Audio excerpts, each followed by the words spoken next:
तो आज मैं आपको एक अनोखी रहस्यमय कहानी सुनाऊंगा। अगर आप चैनल पर नए हैं तो अभी सब्सक्राइब कर ले तथा कहानी पूरा देखे। अंत में एक अनोखा रहस्य छुपा है। धन्यवाद। तो सुनिए।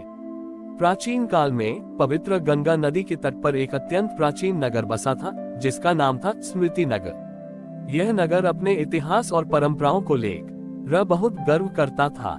वहाँ के लोग अपनी पिछली पीढ़ियों के ज्ञान और सिद्धांतों को इतना अधिक महत्व देते थे कि वे वर्तमान के क्षण को पूरी तरह से भूल चुके थे।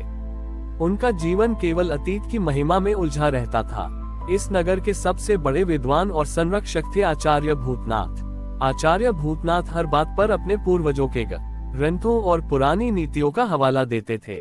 उनका मानना था कि वर्तमान क्षण एक भ्रम है और सच्चा ज्ञान केवल अतीत की स्मृतियों में सुरक्षित है। इस कारण नगर में कोई नवाचार नहीं होता था और जीवन ठहरा हुआ सा था। देवलोक में भगवान विष्णु ने ये देखा। उन्होंने देवी लक्ष्मी से कहा, देवी, भूतकाल का सम्मान करना आवश्यक है, पर जब मनुष्य वर्तमान में कर्म करना और भविष्य की आशा करना छोड़ देता है तो वह जीवन के प्रवाह को रोक देता है।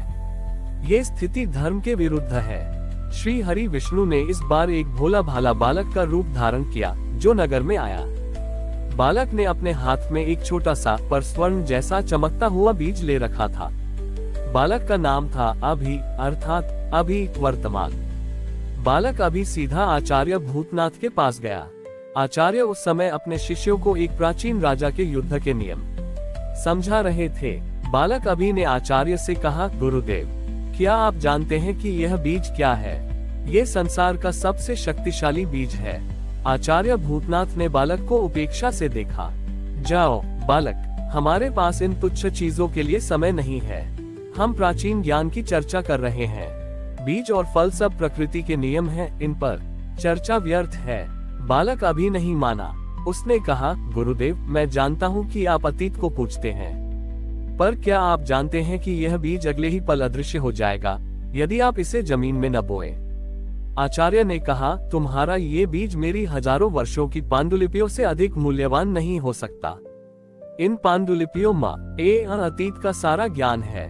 बालक अभी ने कहा, पर गुरुदेव, क्या आपके ये ग्रंथ आपको कल का भोजन दे सकते हैं? ये बीज दे सकता है? आचार्य भूतनाथ ने बहस में पढ़कर कहा, अच्छा, यदि तुम कहते हो कि यह बीज इतना मूल्यवान है तो तुम इसे अभी क्यों नहीं बो देते? तुम्हें क्या पता कि कल तुम कहाँ होगे? बालक अभी मुस्कुराया, गुरुदेव, मैं इसे बोना चाहता हूँ, पर मैं जानता हूँ कि यदि आप अपनी स्मृति की भूमि को खाली नहीं करेंगे तो ये बीज जीवन का वृक्ष नहीं बन पाएगा। बालक ने आचार्य को चुनौती दी। उसने कहा, आचार्य, यदि आप इस बीज को बोना चाहते हैं तो आपको अपने जीवन का सबसे मूल्यवान ग्रंथ मेरे सामने जलाना होगा। इससे आपकी स्मृति की भूमि खाली हो जाएगी। नगर के लोग हक्के बक्के रह गए। ये तो घोर अपराध था। आचार्य भूतनाथ क्रोधित हो उठे।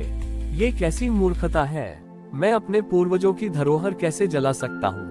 बालक अभी ने कहा, गुरुदेव, जब तक आप यह नहीं समझेंगे कि सबसे मूल्यवान ज्ञान वह है जो कल आपको भोजन दे, न कि वह जो कल का भोजन खा चुका है, तब तक आप केवल अतीत में जीवित रहेंगे। आचार्य भूतनाथ को बालक की बातों में एक अजीब सा सत्य अनुभव हुआ। उन्होंने सोचा कि वह हर पल अतीत की दुहाई देते हैं, पर वास्तव में उन्होंने वर्तमान में एक भी नया उपयोगी कार्य नहीं किया है। आचार्य ने गहरी सांस ली और अपने सबसे प्रिय ग्रंथ, जिसमें केवल प्राचीन नीतियां लिखी थी, को उठाया और अग्नि को समर्पित कर दिया। जैसे ही ग्रंथ जला, आचार्य को एक अजीब सी शांति महसूस हुई। उन्हें लगा जैसे उनके सिर से हजारों वर्षों का बोझ उतर गया हो। बालक अभी ने तुरंत वह बीज आचार्य के हाथों में दिया। आचार्य ने उसे उसी स्थान पर बो दिया जहां ग्रंथ की राख गिरी थी। अगले ही क्षण बालक अभी का रूप एक कमल नेत्रधारी चतुर्भुज विष्णु में परिवर्तित हो गया। वह बीज तुरंत अंकुरित हुआ और एक विशाल फलदार वृक्ष बन गया। भगवान विष्णु ने कहा, भूतनाथ, तुमने आज ये जान लिया कि स्मृति ज्ञान नहीं है, अनुभव ज्ञान है। अतीत को श्रद्धांजलि दो, पर अपने वर्तमान क्षण अभी को कभी मत त्याग आगो, क्योंकि जीवन का वृक्ष केवल इसी अभी की भूमि में पनपता है। जो व्यक्ति वर्तमान में कर्म करता है वही भविष्य को सुंदर बनाता है। आचार्य भूतनाथ ने उसी दिन अपना नाम बदलकर आचार्य वर्तमान रख लिया और लोगों को सिखाया कि जीवन केवल अतीत का सम्मान करना नहीं है, बल्कि वर्तमान के क्षण में पूरी जागरूकता और उत्साह से कर्म करना है।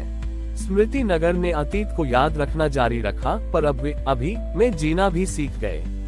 आचार्य वर्तमान ने भगवान विष्णु से प्राप्त ज्ञान के बाद अपने जीवन और शिक्षा के तरीकों को पूरी तरह बदल दिया था। उन्होंने शिष्यों को केवल पुराने नियम नहीं पढ़ाए, बल्कि उन्हें प्रेरित किया कि वे हर दिन एक नया रचनात्मक कार्य करें। उनके आश्रम के केंद्र में अब वह विशाल फलदार वृक्ष था जो बालक अभी विष्णु ने लगाया था, और वह वृक्ष वर्तमान में कर्म करने का प्रतीक बन गया था। स्मृति नगर, जो अब वर्तमान नगर कहलाता था, में चारों ओर उत्साह और नवाचार का माहौल था। लोग अतीत के बोझ से मुक्त होकर हर क्षण को एक नए अवसर के रूप में देखने लगे थे। एक दिन आचार्य वर्तमान के पास दूर देश से युवा राजकुमार धैर्य आए। राजकुमार धैर्य अत्यंत साहसी और पराक्रमी थे, पर उनकी समस्या थी अति उतावलापन। वह किसी भी कार्य को शुरू तो पूरी ऊर्जा से करते थे, पर परिणाम तुरंत न मिलने पर निराश होकर बीच में ही छोड़ देते थे। वह भविष्य को बहुत जल्दी पाना चाहते थे।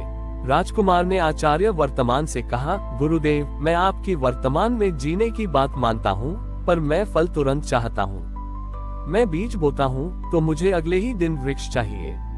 ये धीमी गति मुझे व्याकुल करती है। कृपया मुझे वह रहस्य बताएं जिससे मैं तेजी से सफलता प्राप्त कर सकूं। आचार्य वर्तमान मुस्कुराए। उन्होंने राजकुमार को उस विशाल वृक्ष के पास ले जाकर बैठाया। आचार्य ने कहा, वत्स धैर्य, तुम इस वृक्ष को देखो। यह एक क्षण में उगा था, पर इसकी जड़ें मजबूत होने में समय लगा है। तुम्हारी समस्या यह नहीं है कि तुम वर्तमान में नहीं हो, बल्कि यह है कि तुम वर्तमान के क्षण को उसकी बड़ी ही अवधि तक नहीं जी पाते।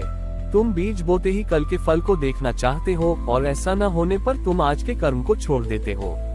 आचार्य ने राजकुमार को एक और परीक्षा दी। उन्होंने कहा, राजकुमार, कल तुम मेरे लिए गंगा नदी से जल भर कर लाना। तुम्हें ये कार्य एक साधारण मिट्टी के घड़े से करना होगा। ध्यान रखना, तुम्हें घड़े में कोई भी दरार या टूटन नहीं देखनी है, बस उसे भरना है। अगले दिन राजकुमार एक मिट्टी का घड़ा लेकर गंगा तट पर गए।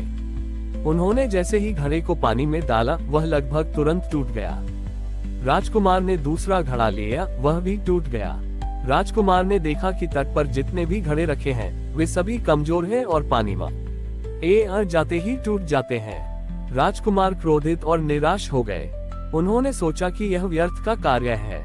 उन्होंने वापस जाने का निश्चय किया। तभी उन्हें आचार्य वर्तमान के शब्द याद आए, वर्तमान के क्षण को उसकी पूरी अवधि तक जीना है। राजकुमार ने निर्णय लिया कि वह तब तक प्रयास करेंगे जब तक उन्हें जल न मिल जाए, भले ही उन्हें 100 बार घड़े बदलने पड़े।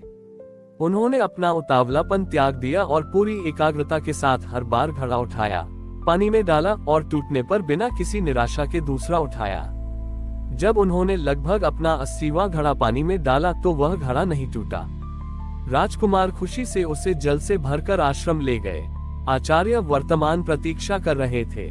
उन्होंने जल से भरा घड़ा देखकर कहा, वत्स धैर्य, तुम विजयी हुए, पर यह जल केवल गंगा का नहीं है, ये धैर्य और निरंतरता का भी है।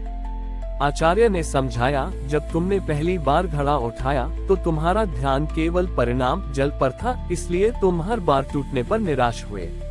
पर जब तुमने अंतिम प्रयास किया तो तुम्हारा ध्यान केवल प्रक्रिया घड़ा भरना पर था। तुमने अपने वर्तमान क्षण में पूरी तरह से कार्य किया और कल की चिंता नहीं की। आचार्य ने रहस्य बताया, हर घड़ा जो टूटा वह गंगाजल में घुल गया। हर टूटे हुए घड़े ने गंगाजल को तुम्हारे अगले प्रयास के लिए अधिक शुद्ध किया। ठीक वैसे ही हमारी हर असफलता हमारे अगले प्रयास को अधिक पूर्ण बनाती है। सफलता का रहस्य तेजी में नहीं, बल्कि वर्तमान के क्षण में टूटे बिना निरंतर बने रहने में है। राजकुमार धैर्य को ज्ञान प्राप्त हुआ। उन्होंने समझा कि श्री हरि विष्णु ने उन्हें सिखाया है कि जीवन का फल भविष्य में नहीं मिलता, बल्कि वर्तमान के क्षणों में निष्ठा से कर्म करने पर अपने आप प्राप्त हो जाता है। राजकुमार अपने राज्य वापस लौटे और उन्होंने अपने जीवन में धैर्य का महत्व अपनाया।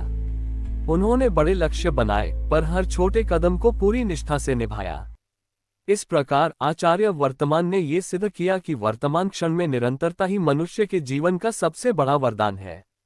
हमारी और भी आध्यात्मिक एवं अनोखी कहानियां देखने के लिए हमारे चैनल पर जाएं तथा धार्मिक एवं पौराणिक अनोखी कहानियां हमारे चैनल पर है। कृपया जाके देखें तथा हमारे चैनल को सब्सक्राइब करके रखें और वीडियो लाइक जरूर करें। धन्यवाद।